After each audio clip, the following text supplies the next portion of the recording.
Welcome to the Human Evolution Podcast, where we dive deep into the science, philosophies, and strategies that create real and lasting change. I'm Ori Goldstein, and here we leave traditional self-help behind and map the real terrain of true personal development. So we're back today, and we've got a couple big things coming up within the week, actually.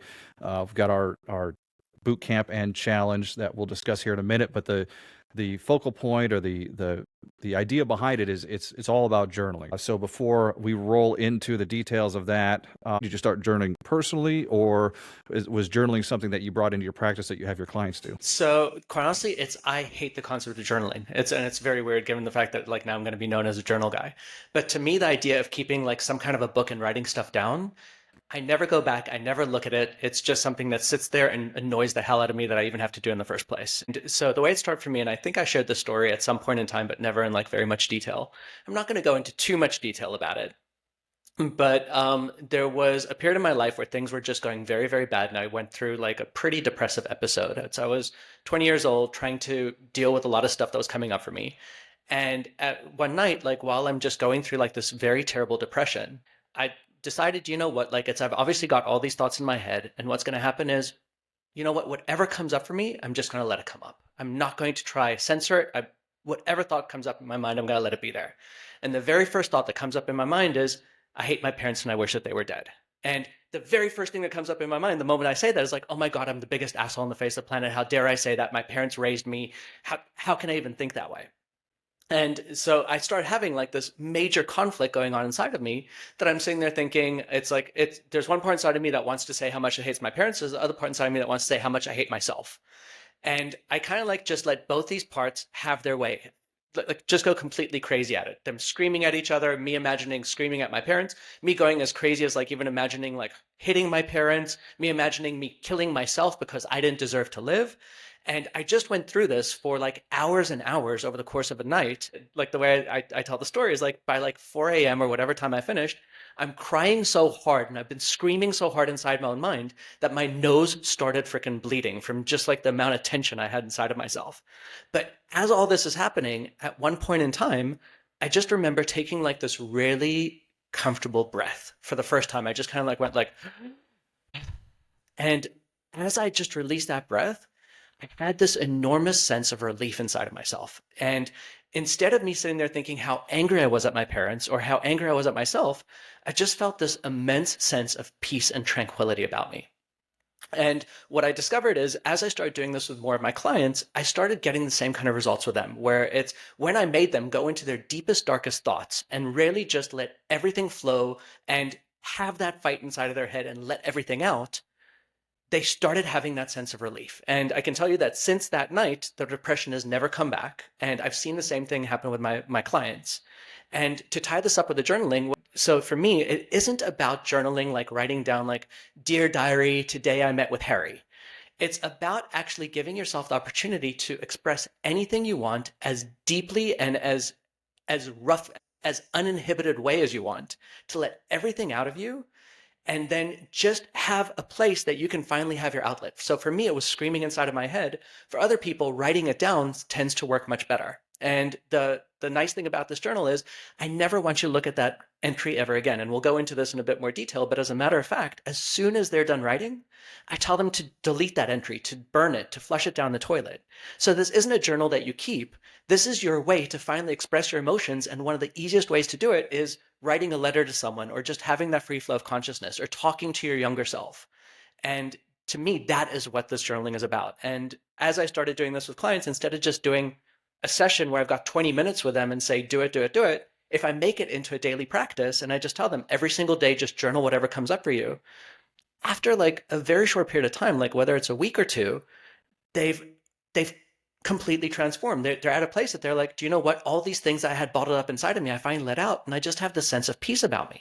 You know, I'm glad you said that about destroying it, deleting it, burning it, because one of the hesitations I've had over the years, besides the master procrastinator.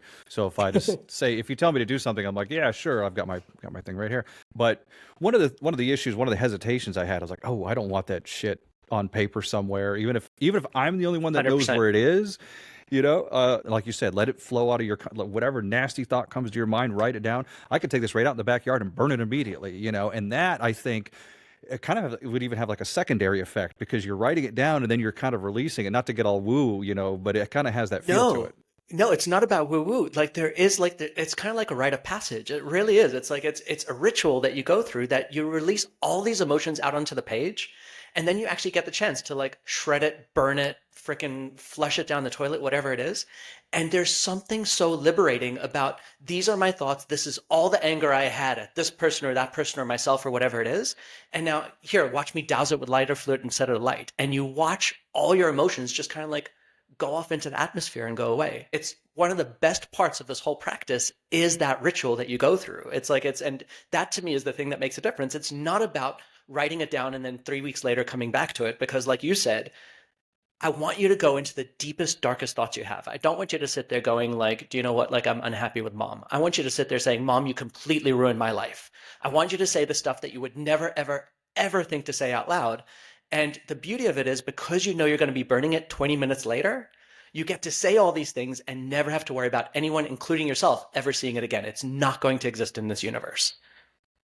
And I would imagine that gives an advantage over talk therapy also, because no matter how much you trust your therapist or how comfortable you are with somebody, there are certain things that just aren't going to come out. Like there's always going to be that little bit of layer, unless of course you're Yeah. whacked out on psychedelics or something cool. But this kind of gives you the permission or the comfort of like, I should be talking to somebody about some of my issues, but when I'm writing this stuff down and I'm getting it out of me, I can literally say anything. So I imagine that versus talk therapy is a lot more powerful. And we hit on this one time before in our conversation, but to me, the biggest emotion that is the biggest issue for most people is the concept of shame. There's gonna be that thing inside of you that like you just inside of yourself wrong yourself for feeling a certain way, thinking a certain way, whatever it is. And the more you shame yourself, what happens is, and this is my logic around stuff, is emotions are energy in motion. Emotions need to move through you. That's what they're about. Like if you watch a baby's upset, the baby cries, the baby stops being upset. You watch an adult is upset, they tell themselves, stop being upset, and then all of a sudden they're still angry and they get road rage driving down the road because that emotion that's inside of them is trapped and it never gets a chance to leave. And the one specific one is shame. So like let's just say for example, you have the thought, and this is the thought that came up for me, like I said, is I hate my parents and I wish that they were dead. The very first thought I had around that was how ashamed of myself I was for even having that thought, how disgusting a person I was, how terrible I was. And throughout the months before that, that is what actually caused my depression. It was the thought of I'm such a disgusting person that I don't deserve to live, which is what caused the suicidal depression that I was feeling.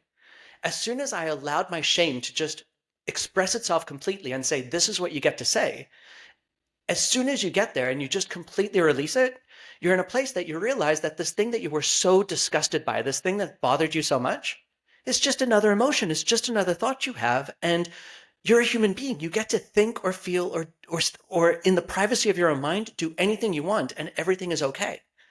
And so this idea, like to take it back to you, the idea of talking to a therapist, the more ashamed you are, the more difficult it's going to be to talk to someone.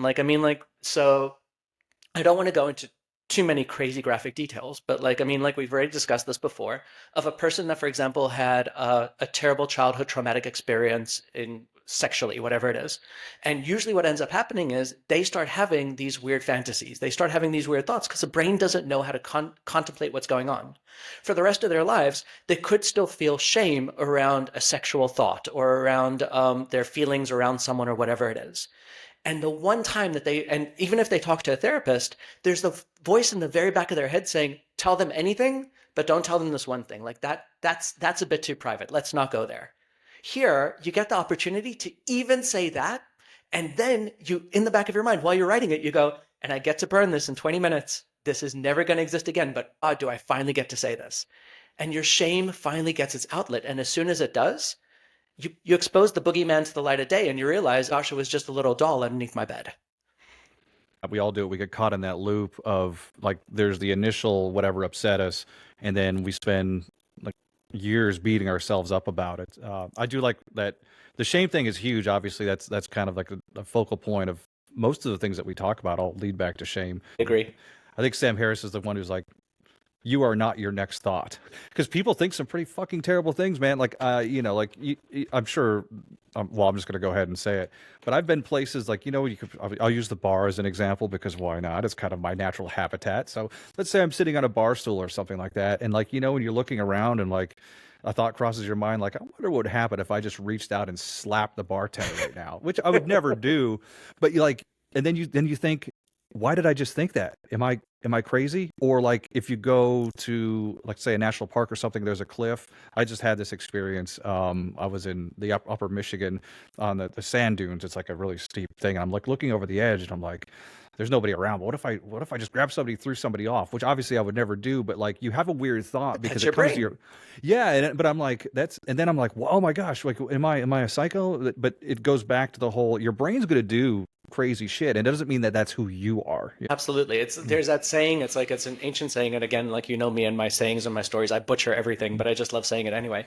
But something like, if man could be convicted for his thoughts, then hang me now for all my future sins. Yeah. Because your brain is going to do very, very weird shit. And the fact of the matter is, if you have your brain having all these thoughts, whatever it is, it's I'm going to slap the bartender, I'm going to throw someone off the cliff, I'm going to have my partner, whatever it is, wherever your brain takes you, if instead of you telling yourself how disgusting you are and you give yourself one outlet to finally just completely let that go, the emotion, the energy in motion moves through you and it's gone. You no longer want to throw the person off the cliff, but you haven't repressed it, in which case the example I'd give you is like just the idea of I'm going to slap the bartender.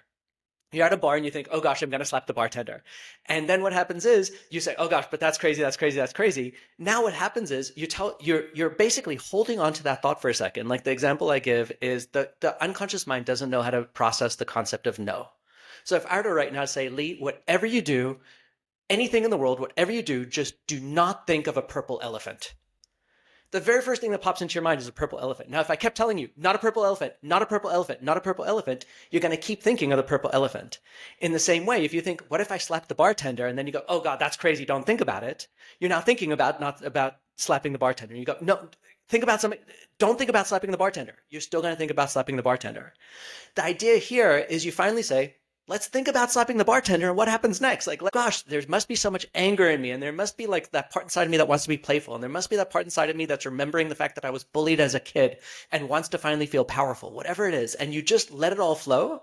At that point in time, because you're no longer telling yourself not to do it, and you go completely into that thought, it completely dissolves it because the energy had a chance to move. The baby had a chance to cry, and it's over it now. Yeah.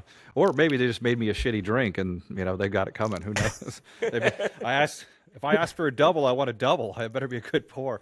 Yeah. No, it's interesting though with kids though, because you see them screaming and throwing tantrums all the time, which obviously annoys everybody else in public. And I'm sure, at home too. But it's like, man, to be able to have that, like, cause obviously at a certain age, whenever it is that we start getting, as life goes, as we've discussed. That's Socially right.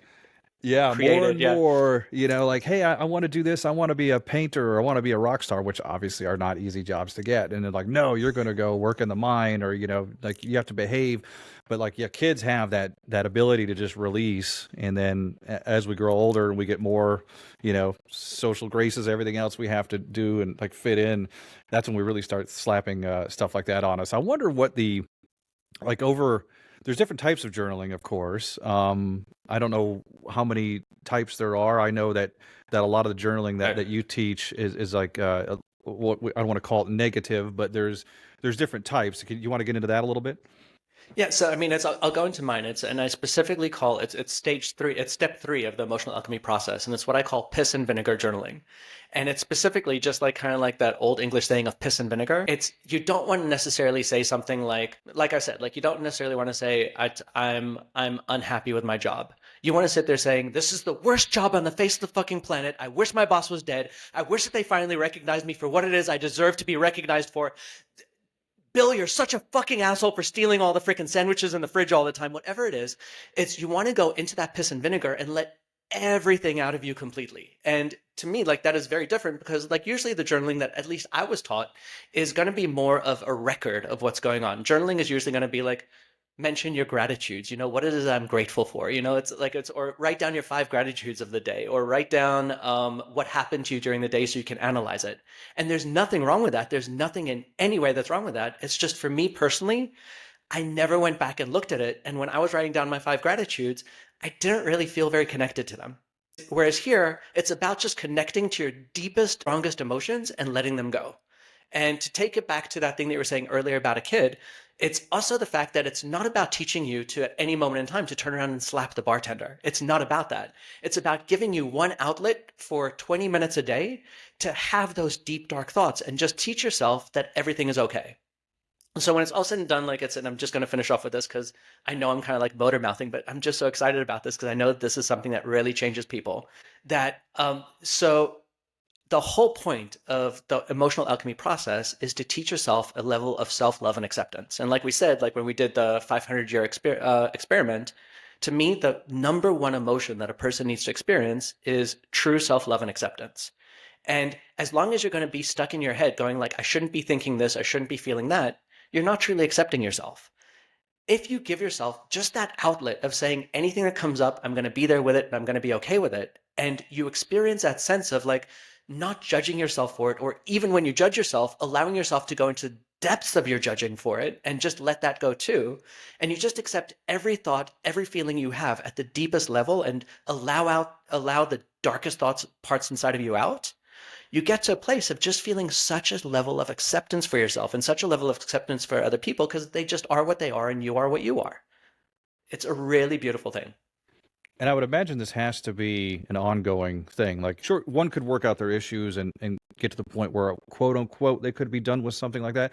But like your experience just journaling for yourself and with clients, I imagine that over time it gets easier. It becomes more of a habit. I would imagine there's vast improvements from like day one to day 1,000. But I would also think that life is full of so many challenges on a daily basis that just because I could journal a whole bunch of shit today and feel really really good, and then tomorrow just wake up in a totally crappy mood and like I'm starting from zero. So So the way I like to look at it is the very first the first, like, let's say 30 days or 60 days or 10 days, whatever it is for you, it's going to be something that you have to kind of like force yourself to do and teach yourself how to express things completely.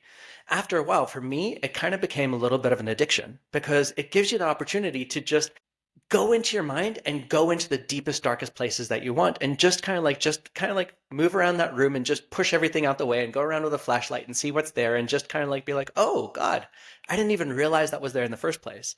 And so for me, it's the first however long it is, the ramp up process, let's call it, is going to be something that you have to kind of like push yourself through. And after that, it's continuing the practice of giving yourself that sense of relief and freedom. And so for some people, for me, for example, I can't actually say I do it every day. I do it pretty darn often. I probably do it like 3 to 5 times a week.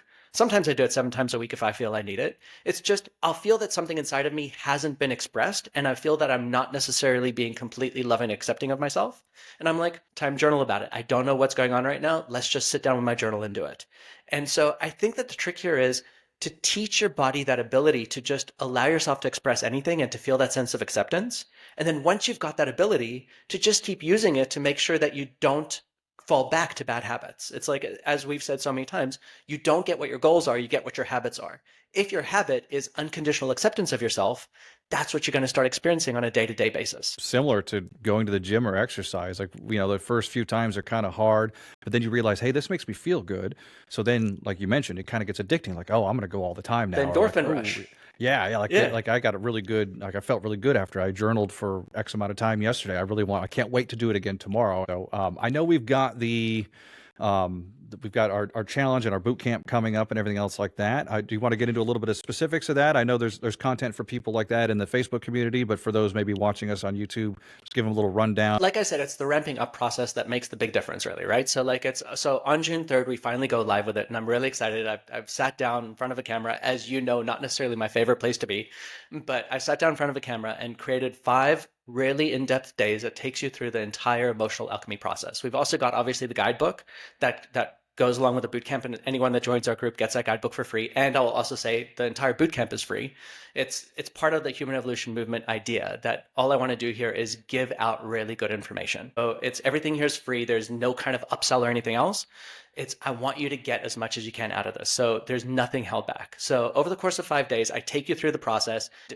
So for example, on day 3, we specifically take 10 minutes with like loud music and me basically screaming at you, let it all out, let out all your piss and vinegar, do it. Like I'm actually taking you through the process. This isn't a matter of me sitting there saying like, okay, now when you're done, like, please will you go ahead and journal? I'm taking you through it to make sure you get it.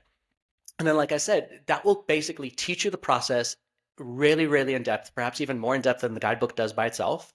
And then after that, we continue on with another 25 days to make it a full 30-day challenge, where every single day I'll give you one more challenging prompt. So, like, for example, one day I'll say, journal something from the point of view of the person that did you wrong and look at it from their point of view and go into piss and vinegar around that. Or journal about your largest fear and really just go into the piss and vinegar inside of you as to what it is about it that makes you scared. So every single day you get another journaling prompt to basically push you through it.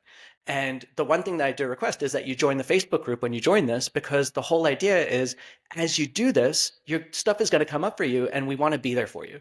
So as you're going through it, like you're going to be posting stuff basically saying like, do you know what, this was really tough for me. And I want to get your feedback. I want to understand what it is that's going on for you so we can move people through it and other people can learn together. And that's really the whole idea of the human evolution movement as a whole. Yeah, the Facebook community is very powerful because there's rules in there because not anybody wants to just come in and share all their things to a bunch of people who aren't like-minded and aren't after the same goal. And then, of 100%. course, and you know how it is every time you have a group, let's say you have 1,000 people, there will be a small percentage of those that are actually like very vocal, willing to share. But even the ones that aren't sharing, that's super helpful for those that are a little bit timid. They can see that other people are like, man, we've all got the same problems here. We're all having the same issues, which is a big And that problem with makes such society a right now because everybody and feels like our problems are mine and fucking my neighbor's thinking the same thing over here. This guy's thinking the same thing over here in this other house, you know?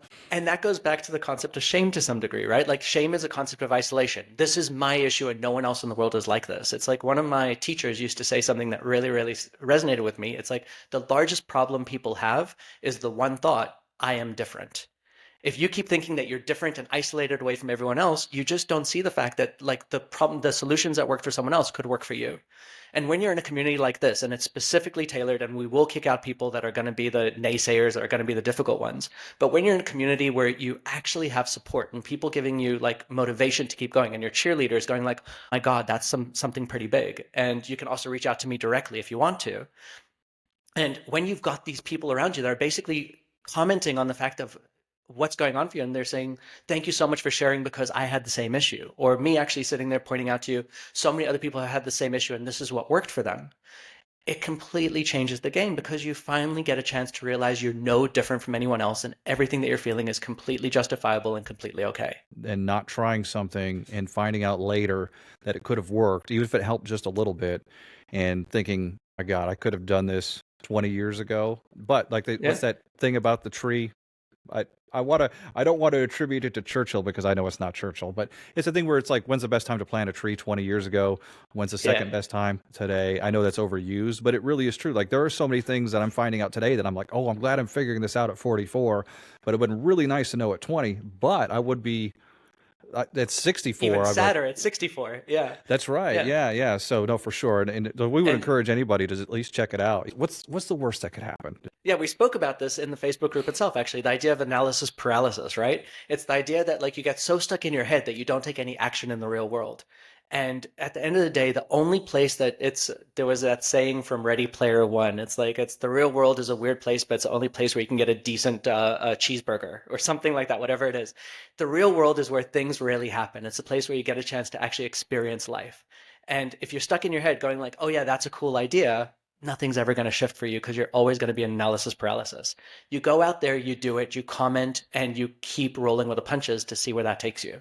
You really can't underestimate the power of community. You can find like-minded people that are willing to express themselves in these groups and actually use social media for some good because there's a lot of negativity Yeah. out there. So just bringing people together and shame is the one that I keep coming back to because that's probably going to be a cornerstone of a lot of our conversations. So anyway, we're Yeah. really looking forward to to the challenge and get everything out there, getting people set up on it, just breaking through some barriers there.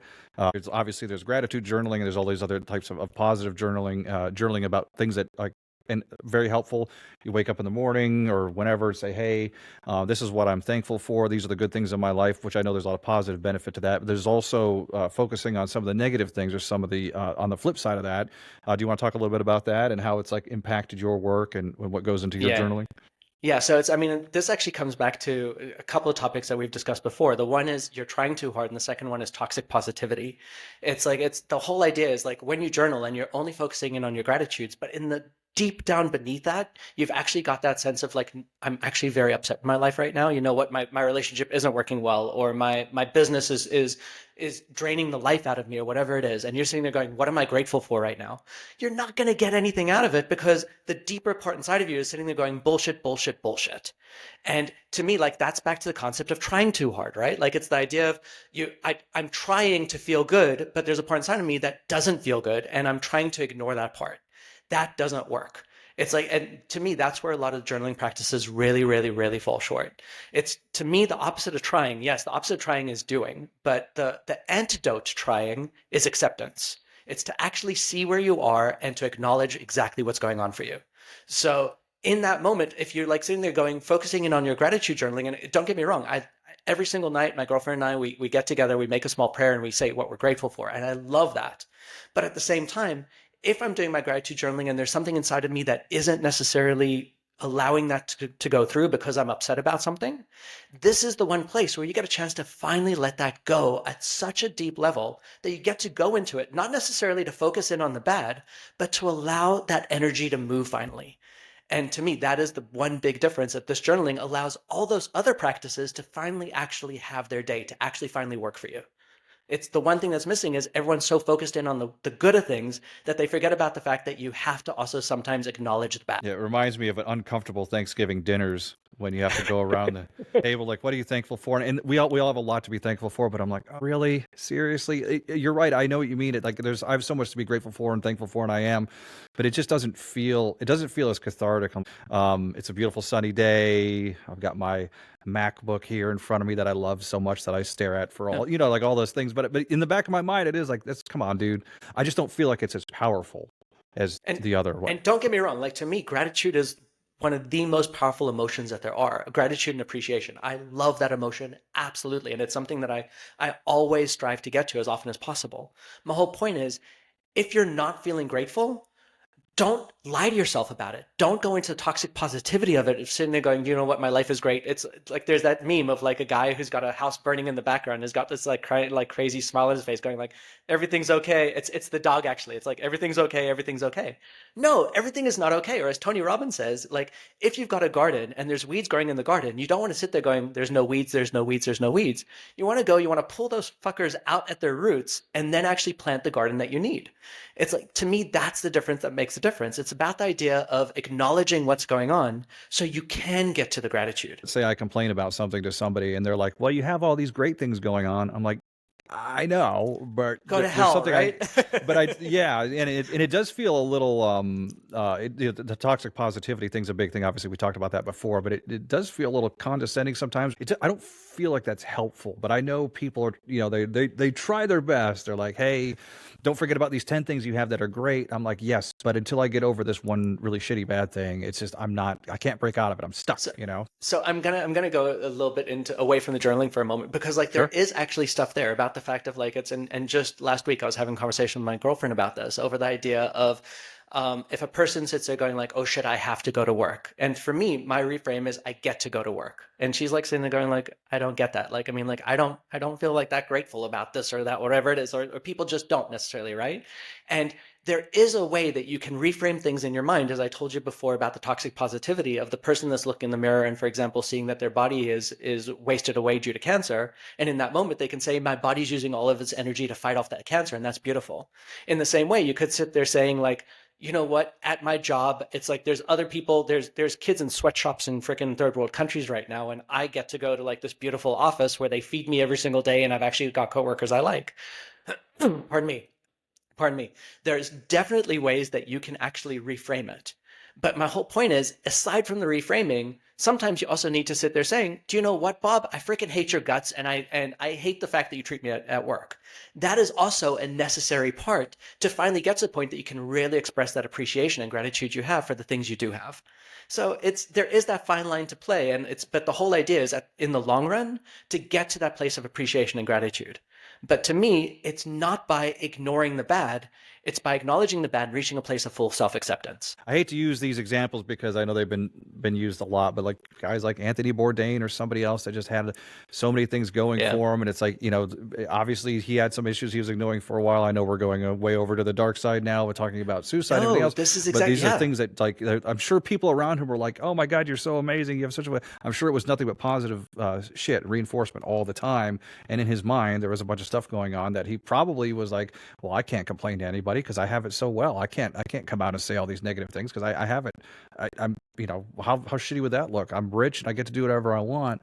And if I complain, I'm going to look like an asshole. And that's it. Like it's such an interesting thing. And I wasn't going to go into the story in too much detail, and I still won't. Like it's not necessarily that I care about telling the story. You've heard the story. Many people have heard the story. It's just a matter of like I don't necessarily feel like it's necessary to go into it in this case.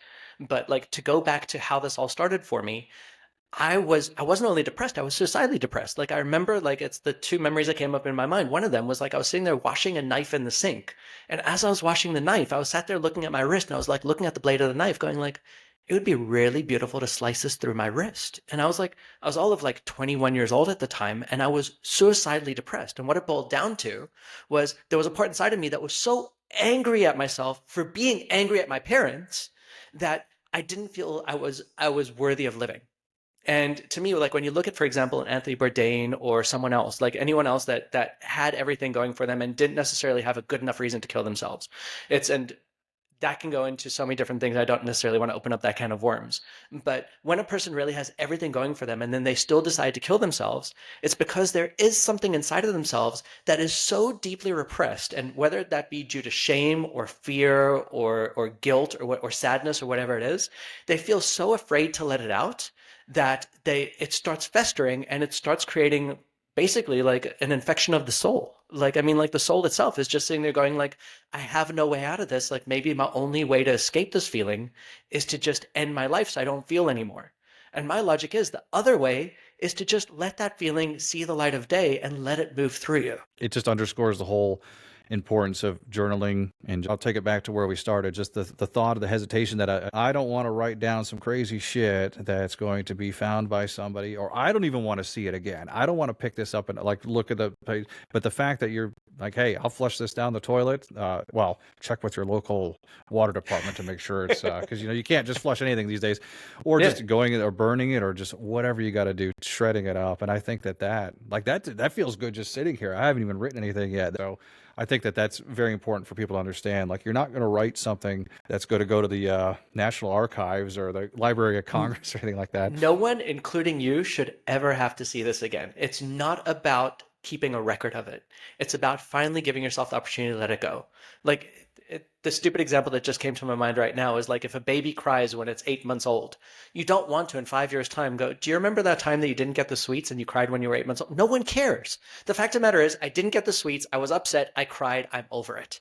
That's what this is about. I feel bad. I let it out. I'm over it. And you may need to journal about something 10 different times. I'm not saying that just journaling about it once will let everything out of you, but the idea is getting to those deep emotions and just letting it all flow and knowing at the end of it, I'm never even going to see this again. I'm going to hit the delete button on my laptop, or I'm going to like douse it with lighter fluid and burn it, or I'm going to shred it, or whatever it's, I'm going to put it under water and just watch the ink dissolve. It doesn't make a difference how you get rid of it. The fact of the matter is you got those emotions out of you, and then you get to, as we say, do that ritual of completely releasing them and say, this doesn't exist inside of me or in this universe any longer. 100%. So to bring it back around to the course, the challenge coming up, you just want to throw one more bit of information in there. We're recording this on the 29th. I just checked my 29th of calendar. May. So Monday, June 3rd, we start it. It's a 5-day challenge. So it'll be Monday through Friday, and it will be on demand after that. But like, it's obviously we want to get as many people in it as quickly as possible. And it's again, so you come in, it's you log in, you join the Facebook group, and you're going to be taken to a special portal. And again, 100% free. I'm not holding anything back. I hope you can see that for yourself, and people will tell you as they go through it.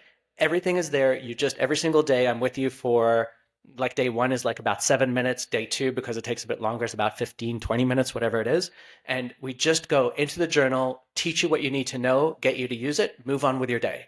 By the time that the 5 days are up, you genuinely know everything you need to know to be really proficient at the journaling process. Then after that, you got 25 days of guided prompts to keep you moving through it. And obviously, because you joined the community, I want you posting. I want you telling me what's going on so I can keep moving you through it and make sure that you have everything you need to succeed. I mean, everybody can commit 5 days to something. And like we said before, if it's something you're just not into or if you hate, which we highly doubt that's going to happen, you should at least give it a try. Do it for yourself, do it for everybody around you. And, they've got access to you and the support of the community. I mean, it's a no-brainer. I mean, I think it's totally worth doing. I'll be doing it because I've got lots to say. I've got lots to burn. I'm probably gonna have to go buy a fire extinguisher with all the shit I'm going to be burning in the backyard. But I'm looking forward to it. I know everybody else is too. So until next time, my friend, we'll catch up here in a few days, and to be continued. Hey everyone, it's Lee. Just one more thing before you go. If you've ever wondered if journaling could change your life, you can find out for free by downloading the Emotional Alchemy Journal from the link in the description. Also, if you're looking to connect with people who are just as passionate about growth as you are, check out our Facebook community. It's a great place to discuss what you've heard on the podcast and get access to exclusive content and sessions that are only available there. Just search for Human Evolution Movement on Facebook, or you can find the link in the description. Until next time, keep challenging the chaos within, be a little kinder to yourself, and let's continue to evolve together.